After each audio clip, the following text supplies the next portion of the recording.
Patripan ako.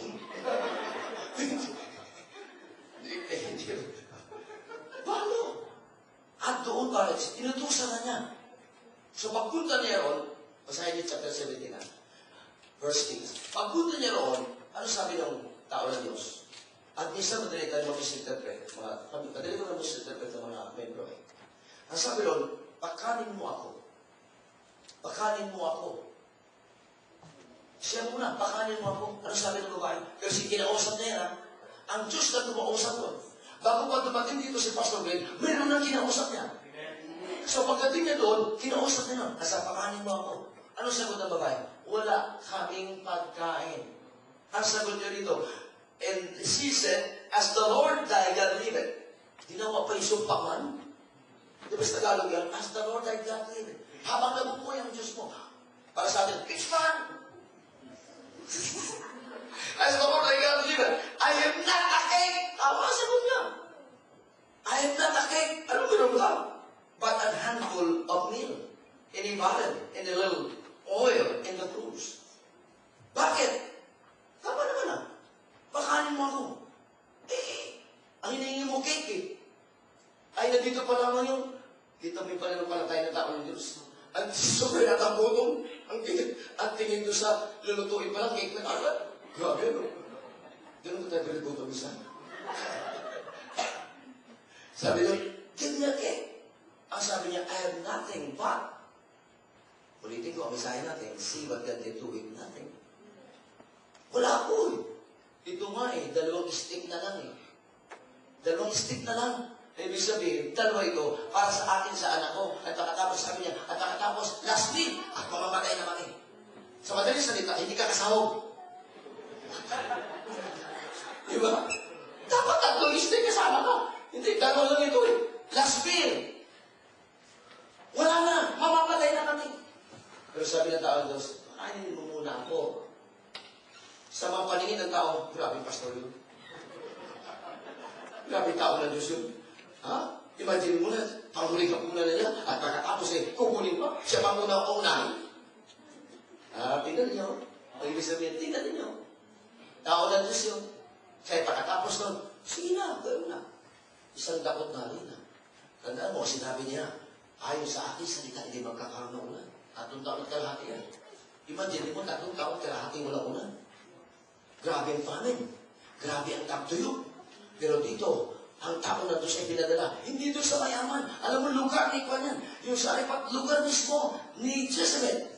Yung saripat na yan, parang lugar ni Imelda Marcos. Ang ibig sabihin, mayaman ang lugar na yan. Pero tinamaan ng famine. Tinamaan din ng famine. Pero, siyempre, dapat sana sa mayaman patadala ng. Pero bakit doon ipapadala sa walang-wala? Napasin niyo? Bakit hindi doon sa mayaman sa lugar na yan? Bakit hindi doon sa mga pagkain sa lugar na yan?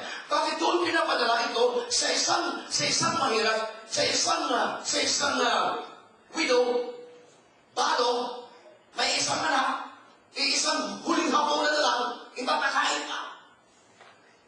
Nakuha niyo yun? Wala na! Pero tandaan natin, kung ibig mo na ikaw ay tatagal sa kagutom, kung sumunod ka sa tao ng Diyos, sapagkat siya mismo, ayon sa salita ng Panginoon, siya mismo inutusan ng Diyos. At kinausap na yung babae na makanin ng tao ng Diyos. Kaya sinabi na kunahin mo na ako. Iloto, huling hapunan. Ang istorya ay nagsasalita na ganito. Pagkatapos papakain, tinaktak pa siguro, ito na, wala na. Tapos darating yung kain na susunod. Kain na tayo. Kita mo naman kanina eh. Tinaktak, magkatapos dyan eh. Sabi mo, kain na naman tayo. Pero pag tingin, hindi tulit ah. Hindi man dalawang dapat eh. Isang dapat lang eh. Pagkatapos, tapos na. Tapos na. Wala na talaga. Wala na. O ano, kain na tayo. Grabe naman ito ah. Inabay kanina, wala na ngayon eh. Pero, subukan mo ulit. Uy, nandun na naman. 3 taon at kalahati. Ang tanong, sa loob ng 3 taon at kalahati, mula sa wala, ay nakita na niya kung anong milagro ng Diyos. Naniwala tayo babae. Naniwala pa na sa ikaw na Diyos. Basahin ninyo. At taon at kalahati. Ang sabi nun, namatay ang bata. Namatay yung kanyang anak. Nakalimutan ang 3 taon at kalahati milagro. Anong sabi ng babae? Ikaw ay pinadala rito para ipalala sa akin ang aking kasalanan. At patayin ang aking anak. Imagine mo, bakit kaya lagi kasama ang Pastor Papel pag-aaway ng mga kasama at mga libro? Kasi kami special. Very special. Dahil yun ang aming trabaho. Para pagtingnan ko gaano, sapagkat doon makikita yung pagkalinga na nireject ang Panginoon ng kanyang sariling kanya. At kapag doon lamang na nagkana ang biyaya ng ating Panginoon at mula sa wala ay naman pinasagkana ng Panginoon. At pagkatapos nung pagkatapos na pagkin na yung bata. Ang sabi ng Biblia, dinaparin ito. Ilong sa ilong, kamay sa kamay. At pagkatapos ito dinalangin, dinala sa at pagkatapos naghatsin. Hatso. 3 beses. O ito buhay na. Pagkatapos na ipakita ang bata buhay na, doon lamang naniwala yung babae. Totoo nga na ikaw ay anak. Ikaw ay tao na Diyos. Minsan huwag natin antayin pa na gano'n mo ng gano'n. Ay, paano ko hindi mabuhay? Huwag yung gawin nga. Hindi ako si Elijah. Kaya kung nakikita ninyo mga kapatid ng mga bagay na ito, kung nakikita natin na parang wala, susunod lang tayo sa salita ng Diyos. At kung ano sinasabi ng salita ng Bible, you can see what God can do with nothing. Because God is still the creator. Because out of nothing, He can do everything. He is the same yesterday and today and forever. Kung siya yung omnipotent God, He has all the power. If He is the omniscient God, He has all the knowledge. And still here, He is the omnipresent God. Kung saan ako ng karamihan, nagsasalita, nag-uusap sa pangalan ni Jesus, sinasabing kalintan.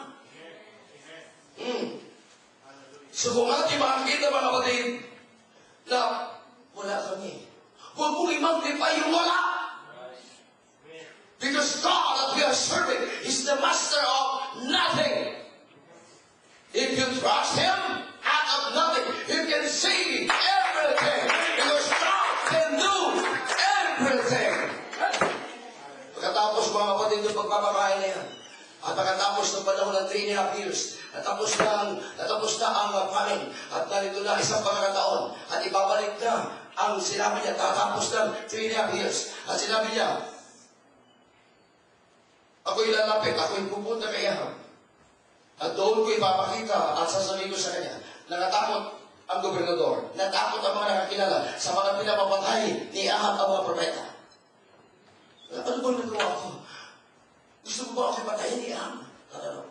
Okay, pupunta rin. Anong tingin ni Ahab? Anong tingin ni Ahab sa tao ng Diyos? Ikaw ang naging dahilan ng kaguluhan sa Israel. Ikaw ang naging dahilan. Ginawa na higit sa Diyos ang tao ng Diyos. Ikaw ang dahilan. Pero sabi niya, okay, let's go. Pumunta tayo doon.